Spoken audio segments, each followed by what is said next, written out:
Bonjour, bonsoir fidèles internautes. Nabi que vous avez vraiment ébélé vos messages ko landa biso et na pesebino penambo te merci na confiance et fidélité au yogo ça la biso et nous en retour on est là pour continuer toujours à servir bino. Na émission na biso lelo ya point de vue to tara micro baladeur na nzela pour que batuba pesa ba point de vue na bango na ba différents sujets au to la rabino et sujet au to libino lelo ezo dominer mboka pandémie ya coronavirus oyo et côté vraiment partout dans le monde na mboka nyonso et biso pe na Congo awa et côté qui tout ça déjà na 23 cas oh déjà baza atteint la maladie on a pris un décès déjà et les londes on essaye vraiment de retirer micro pour que bah tout ça va point de vue na bango précisément la décision où l'état a joué qui ba mesure où l'état a joué qui pour permettre bah tout bah éviter maladie wana ya coronavirus ya on est vraiment de retirer micro na biso merci c'est ma caméra loboko trépied petit nanga avatar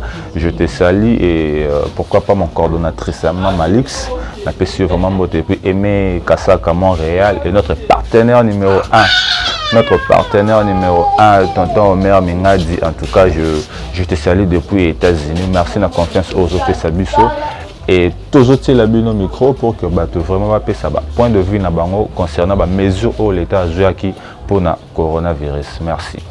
Bon, déjà, premièrement, on ne s'attendait pas à ce qui est commun parce que bah ravage bando ça déjà à l'étranger, bah pays bah vivra bien pour les Kabiso, mais bando ravagé bango quand même. La prière de tout Congolais a dit que le corona est coté, mais malheureusement, vu qu'on n'avait pas de mesures préventives, déjà il y a banini, il y a frontière et tout, corona est côté Libiso donc. On doit maintenant. L'État a joué qui avantage dans les années et puis désavantage. Bon, avantage dans c'est que il limiter déjà taux et contamination, vu que la maladie s'est contaminée très rapidement, moindre contact, et au limiter taux et contamination, ça c'est une bonne chose, mais désavantages d'ango, il y a beaucoup de désavantages. Il y a beaucoup de désavantages. Déjà, premièrement, étudiant à l'Unikin. L'année venait à peine de commencer. Autant il n'y a pas longtemps, donc on a repris les cours il y a moins d'un mois, et là, on est obligé d'arrêter encore. Donc, c'est un peu désavantageux pour Nabiso. Le temps en les cas pour l'économie en Mboka par exemple encore. Pour l'économie, vu que l'entreprise est belle d'ici lundi, il faut l'entreprise, il faut kanga et tout. Alors, na Congo, toi na elo moto lo baka Congo la vivra na taux du jour. Donc, il faut abima. Quand quelqu'un ne sort pas, est-ce que l'État a prévu moyen de subvention pour les bateaux comment est-ce qu'ils vont vivre par rapport à ces décisions? Et un mot pour encourager déjà atteint et puis on a conseil pour éviter. Bon, un mot pour ceux qui sont atteints dans le monde entier et particulièrement ici au Congo, nous sommes des cœurs compatissants. Toujours compatir na bango donc et chaque jour on est en train de mettre ça en prière, toujours en prière parce que on peut beau trouver des médicaments mais mutuabi qui sera vraiment nzambe toujours en la prière et pour ceux-là on a contracté maladie il faut vraiment prendre cette maladie au sérieux et puis les mesures il faut prendre ça au sérieux, c'est laver les mains cache newana et tout, ne pas saluer des gens dans ma boko, laisser ma distance à 1 mètre, il faut prendre ça au sérieux pour éviter un peu propagation à maladie dans notre pays. En fait, comment tu l'as acquis? Ok, moi je n'étais pas étonnée. Pourquoi? Parce que les mesures n'étaient vraiment pas prises au début. Les mesures n'étaient pas prises et en plus l'OMS avait déjà annoncé que la RDC faisait partie de 13 pays à haut risque de contamination. Donc, et maintenant, les décisions prises par l'État, quels sont les avantages et les désavantages? Oui. En tout cas, les avantages, c'est seulement réduire le cas de contamination, mais il y a plusieurs des avantages parce qu'ils n'ont pas vu ceux-là qui travaillent. Bah, maman, genre, bateau, kaka, bah, jeunes garçons, les gens qui sortent et qui se débrouillent, puisqu'au Congo, il y a un slogan qui circule en disant que Sorobimi Torolia, Tétolère Anato du jour. Et ces gens-là, c'est vraiment triste, bah, mesure pour subvenir à leurs besoins quotidiens. Ça tiendra, oui, mais ça créera d'autres situations économiques et malheureuses. Et s'il faut donner un conseil à la personne qui a déjà atteint et puis atteinte. Voilà, aux personnes qui sont atteintes dans le monde, plus précisément à Kinshasa, je demanderai à ce qu'ils soient forts, qu'ils mettent en pratique tout ce qu'on leur demande, qu'ils prennent ce qu'on leur prescrit et tout. Et pour ceux qui ne sont pas encore atteints, de suivre très bien les mesures prises, même les mesures de prévention prises pour éviter les contaminations. Voilà. Comme malade, il y a qui et kotaki souci donc elle passe et ça lenga mawa pona mona da trop kufa déjà et belé yobi kamboka na biso ka ndenge ezala suivi mukie kistongo pesate eloko esalenga ka passe ya mwana kaka sikoyo na ba décision au l'état azwaki yo omoni yango ndenge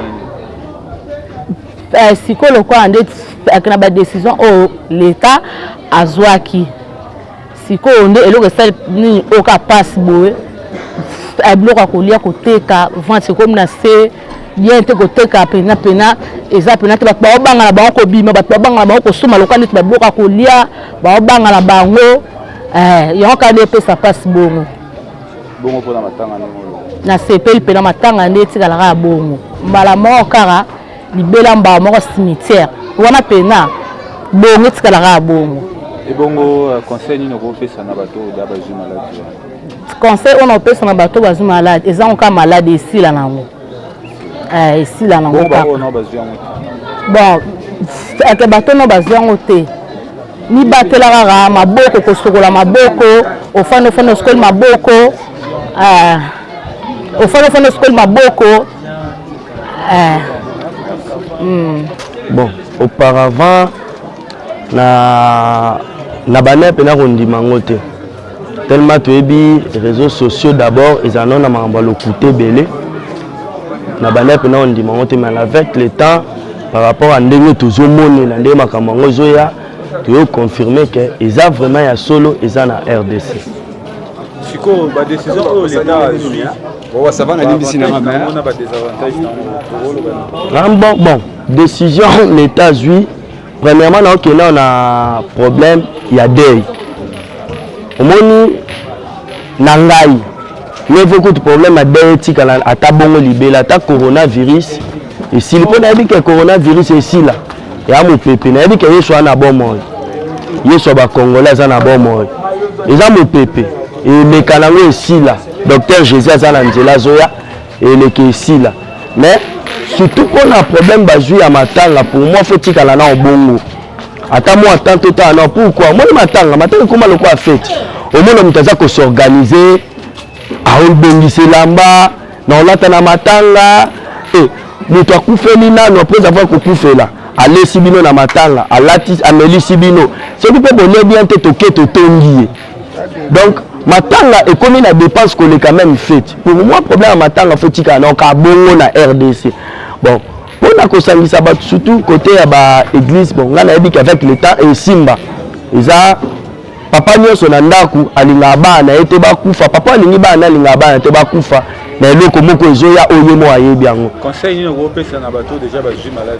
Bon, bateau si bazui malade, wana pour nanga na yebisa banka ke yeso za na bon mort. Yeso za na bon mort, ba liki ya lisusu. Ils a fin du monde, te ba liki ya lisusu. So malade wana zo boma bateau, no sta musu yo, mutozu malade wana ko bikisa yo. Yeso ana bon mort. Donc zalaka kimia courage na oli quelqu'un nzamba ko sa lisusu. Bino to biso ba o dans tozu. Bon biso ba o dans tozu ngote to se protéger. To se protéger, aide-toi, le ciel t'aidera. To se protéger, mi bateli, mi bombi, Comme ça, on verra nini toyeba na suite nzamba osunga kaka. Merci pour la question. Bon, mamba coronavirus tant bandaki na Chine. Tout le monde a vu son to banda mon on débat aventure ni to kansaki ya malade moko et sous alors la ba chinois ona. Mais to bandi on se propager partout dans le monde banini et banda ko bangisa to kansa na pona mindele. Mais subitement tout le monde continue en Afrique, biso pe na RDC to on a na coronavirus le bateau ça effectif à 37 personnes bon. Tout le banga si autant que continue l'État peut à l'alité a décidé la décision lui autant que congolais au moins au yamba qui va décision et jouer un avantage il y a congolais tout a des avantages. Bon l'État ma condition l'État peut si bon il peut son mine en retard il fallait qu'il y a bon avant peut-être bande déjà tout qu'ils ont compté en Europe tant ils ont pas dans le monde l'État n'a pas fallait déjà bon à maton à la centre bablon pour pour prévenir ce malade et brusque pour la population, simple population dans la biso pauvre. Mais si vous avez le lobby qui est tout raté, on marché travailler et comme vous avez ça, économiser, tu vivras par jour, bon, tu évites ce que tu as mais toujours qu'on a un gouvernement pour nous on fallait pas bandan avant, c'est les bateaux avant. Et ça va aller le bateau tirer, nous va prendre cette décision. Bon. Tu évites tout ce secours en Zambie. Ah oui, des avantages congolais pour congolais va tout du jour. Puisque si bâtiment bon remis au Kanga, tout bimal susté bani bon. Ba masque route est insuffisant. Ba gars exacté bani donc. Tu évites c'est le gouvernement chinois ba rabiso ma ba sunga biso. Conseil na ba o déjà ba zui maladie. Conseil na ba o bazui maladie to conseil bango boy et à fin du monde to so rappel belé ba ko ta ba guéri bazara patient de ba pesi un mois bon recherche salama mais bisoa nini IRB so IRB et côté recherche na bazamba ba ko lu ba kis nini ko faire face na coronavirus bon biso ba toto suite le but c'est protéger, recevoir la bateau, 1 mètre à distance, qu'on soit mabord on a savon liquide, qu'on a toujours dans gel bani bon, qu'on évite pas trop 20 personnes, 30 personnes comme ça. Merci. Bon, et ça là n'a pas si parce que biso awa talaka mboka na biso toza vraiment na rolo banini awa leti biso ba chinois bango kuna babonga na bango babongisa vie na bango biso tozo banda na tozo kwa bana tobotami ba bébé tozo kola malembe bango kuna ba développer nini science na bango baza ba matériel soki malade eza baza na capacité à maîtriser yango mais biso toza na pasi na noza na makasi nini science na biso eza na développer te malade yana soki elongo kuna ye donc bato bakufa ebele. Or, l'État est malade, l'État a pris une décision pour le mana avantage et puis désavantage. Décision a qui magazu décision en retard, mais au moins ce qu'on m'a bien en ambitieux zalani. Les Kambuta ont déjà banda. Il fallait poser la décision bien avant. Que malade tant qu'il fallait qu'il faut kangana banzela batu bakota te pour tikina ouverture batu bazokota malade ezokota. Si comme les gens en retard, ils ont la décision en retard, mais félicitations quand même pour la décision, l'État a eu décision. Ils ont pour la biso, ils ont tout ça l'effort, tout respecter. Makamunyo soto wa lobby na biso wana ko sokola maboko ko tambola pamba te ko zala na ndako ko se protéger. Mais mabe ça que l'État na biso décision sur bazui éthique la bongo ba ça la peu fort. Décision bazui oui eza bien mais siko biso ba oyo petit peuple pas ces ali nzale zali taneti siko coronavirus eza besoin décision que bato batamu bato babimate ma ezate courir ezate poto kufa na va corona ozwa biso bieni mai ezate bokomelani courir ezate bokoliani kokomela ta ba mai na biso meli poto moi lo sotolie mai ezate courir ezate muto aza obligé que luka mai tant okende kuna kekuta na muto aza contaminé mabende yango wana conseil na bato déjà bazui maladie conseil ezaka ke soki ozwi maladie vanda place batie yo eza te yo tambatamba po kabola yango na baninga oboma baninga tala kaka maladi yango eza na vitesse koleka kutu fize nde na omona sikoyo yo soko ozwi yango lovanda na yo obandi kokende ofulaka bato mipepe hwa partout po baninga bazwa yango bakufa moni teke eza mabe ozwi maladi eza nango sida te bola kutu ebiki bato bazobika bo corona ka bamesi ko bazwiki bapesi biso mayele po oevite yango vanda na ndako soit kende na hôpital place eza approprié mpo na yo po esunga yo mpe baninga mosusu bazwa yango ti conseil mpona baoyo bazwi te eza kaka ke vanda na ndako se protéger sokola maboko kosimbasimba misu te zolo te monoko te batela bana melaka biloko soki bamai ya moto nde bazoloba liaka bien ata mpasi yango ezali toyebi ke kolia eza mwa mpasi me oyo omonani nango lia biloko ya moto mela bamai se protéger sokola surtout maboko kosokola maboko nyonso koprotéger bana kosokola maboko kobimabima te kotambola pamba te mpo ozala contaminé te. Merci beaucoup. Voilà, tokomi na suka ya émission na biso, je crois bolandi ndenge batu ba pesi ba commentaire na bango, batu ndenge ba pesi ba point de vue na bango concernant ba mesures au l'état zwaki et je crois pas vraiment de commentaires là-dessus. Yo mo pe na parler, il faut chaque fois se protéger, il faut chaque fois laver les mains pour que éviter maladie ou nazala à distance il y a 1 mètre na mutu o bozo solo na pour que vous allez vraiment atteindre et merci na confiance na bino MOM Info News aujourd'hui intégralité ya ba émission na biso en tout cas ba abonner na biso bo continuer toujours pour ça la biso confiance et vous allez jamais déçu.